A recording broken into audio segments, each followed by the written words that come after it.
더 체인지 변화 60번째 이야기 60호 성경은 동성애를 어떻게 보는가? 동성애자에게도 십자가의 풍성한 은혜가 필요합니다.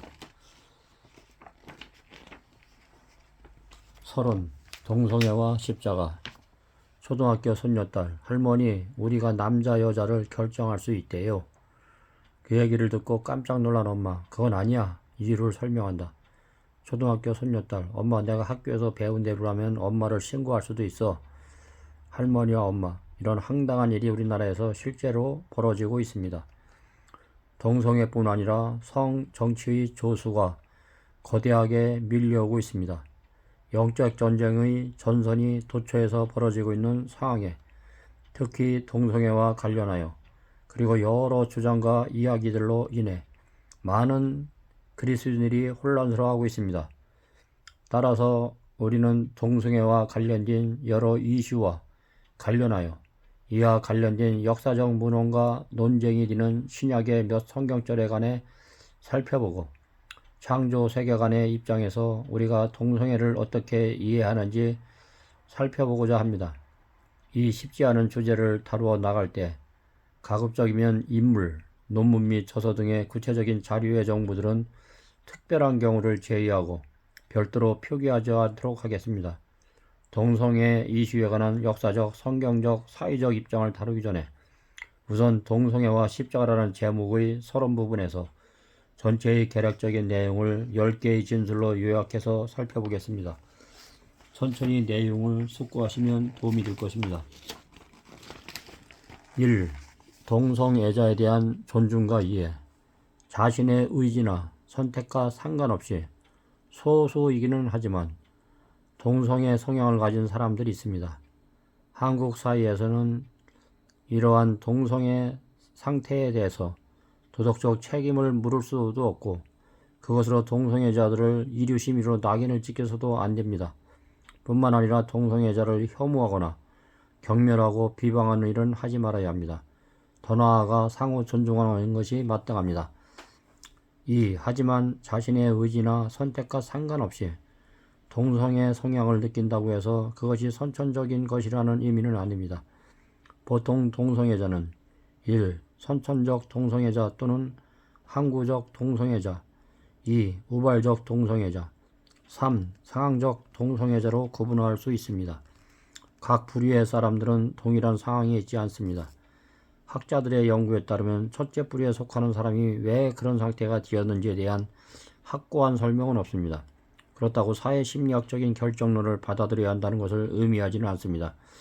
자연스러운 일은 아니라는 의미입니다. 3. 성인식에 관해 법을 거부하는 세 형태가 있습니다. 첫째, 모든 법을 무시하고 인정하지 않는 자. 둘째, 하나님의 율법을 무시하고 인정하지 않는 자. 셋째, 특정 율법을 무시하고 인정하지 않는 자입니다. 동성애와 관련하여 기존의 성구분 및 행습과 가족에 관한 모든 법을 무효하는 법을 제정한 혁명적인 사람도 있었고 성에 관한 히브리 기독교적 관점을 부정하고 인본주의적 제도를 만들려는 사람들도 있었고 성경을 재해석해서 동성애 행위를 문제시하지 않으려는 사람도 있습니다. 그런데 이것이 문제가 되는 것은 하나님의 율법을 인정하지 않을 뿐 아니라 다양한 방식으로 연대하여 하나님의 율법의 권위를 무력화시키려는 활동을 하고 있기 때문입니다. 4. 사람들은 어떤 현상을 이해하고 판단하는데 자신의 세계관을 토대로 이해하고 판단하고 행동합니다. 생각해 보십시오. 세상이 어떻게 시작이 되었고 인생은 어떤 의미가 있고 죽음 이후에는 어떤 일이 벌어질지 등에 대해서 답변하는 세계관은 단 세 가지뿐입니다. 1. 창조론 2. 범신론 3. 유물론. 여러 문제를 판단하는 그 근저에는 이러한 세계관들이 있고 현실의 어떤 문제에 대해서는 각기 다른 세계관을 가진 사람의 입장이 충돌할 수밖에 없기도 합니다. 그중 한 문제가 동성애 문제입니다. 5. 두 세계관 범신론과 유물론은 공통점이 있습니다. 범신론과 유물론은 세계 자체가 존재의 이유이고 시작도 끝도 없다는 것입니다. 하지만 창조론은 이 두 세계관과 결정적으로 다른 세 가지 점이 있습니다. 태초에 하나님이 천지를 창조하시니라. 창세기 1장 11절. 하나님의 말씀에 따르면 일천지가 시작된 때가 있습니다. 그래서 하나님은 스스로를 계시하면서 나는 알파와 오메가, 시작과 끝, 계시록 1장 8절, 계시록 21장 6절, 계시록 22장 13절이라고 말씀하셨습니다. 둘째, 천지를 창조한 인격신이 있습니다. 3. 셋째는 창조입니다. 그분은 그의 뜻을 피조물을 통해 드러내실 뿐 아니라 직접 인류에게 말씀하시는 분이십니다. 하나님은 그분의 뜻을 한 남자와 한 여자로 이루어진 가정으로 드러내셨습니다. 창세기 2장 18절 말씀, 말라기 2장 15절, 마태복음 19장 5절. 6. 위에 언급한 세 세계관은 각각 타락의 상태와 구원을 설명합니다. 범신론적인 종교인 불교는 나라는 고정된 존재가 없습니다. 지금 가진 성도 변할 것이기 때문에 5, 6, 7정에 매여 사는 것은 타락이고 나를 잊고 우주 대삼매의 경지에 도달하는 것이 구원입니다. 한편 유물론적 세계관에서는 역사적으로 물질적 조건 때문에 형성된 가족제도가 동성애자의 억압을 비롯하여 성과 관련된 문제들을 원인으로 생각합니다. 이것이 그들에게 타락이기 때문에 사회주의 혁명을 통해 기독교를 비롯한 간념주의를 철폐하는 사회주의를 완성하는 것이 비로소 동성애자의 해방, 주 구원이 되는 것입니다.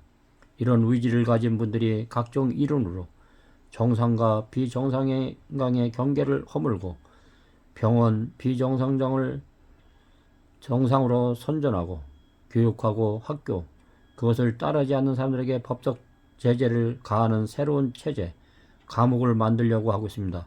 다음 세대를 무너뜨리는 영적 전쟁이 병원, 학교, 감옥에서 벌어지고 있습니다.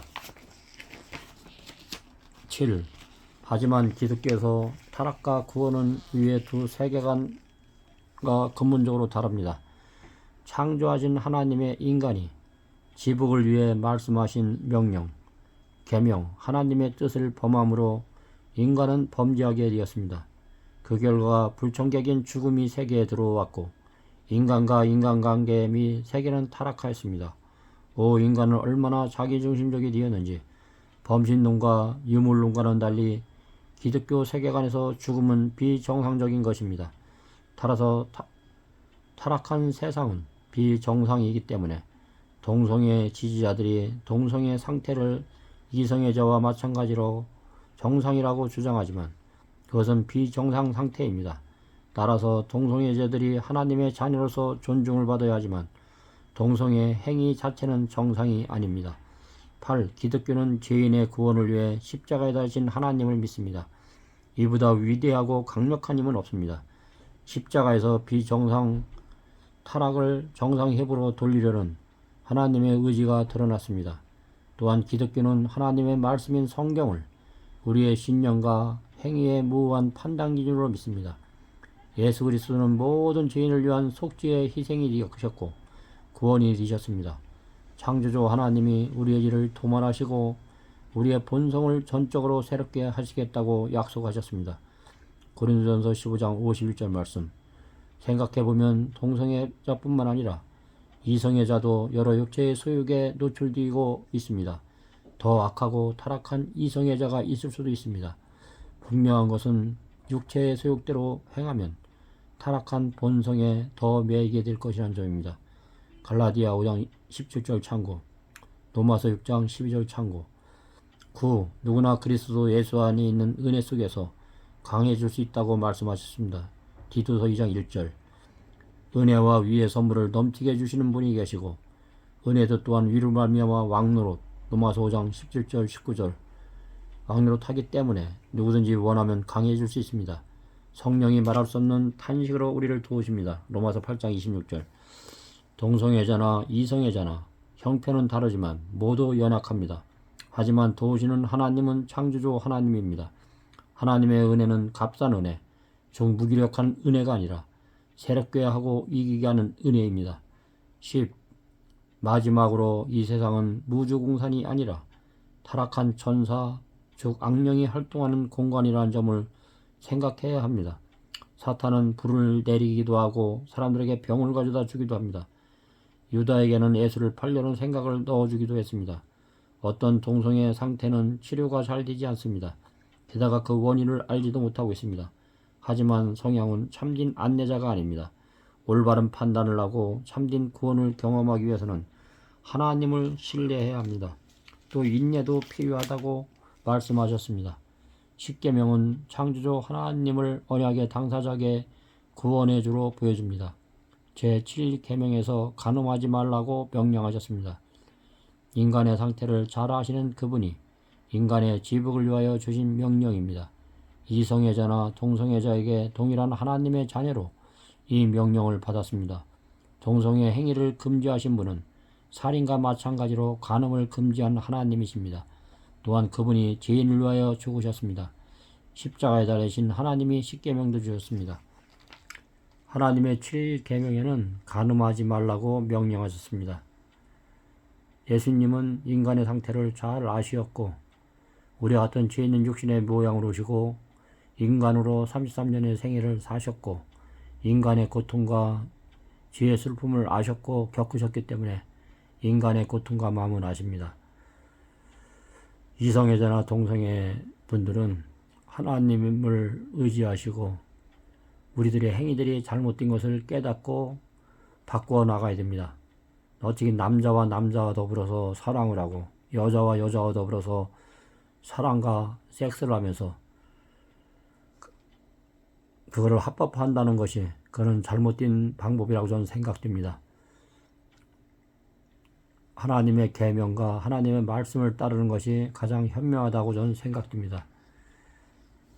하나님의 풍성한 사랑 안에서 모든 것을 인내하고 이겨나가십시다. 감사합니다.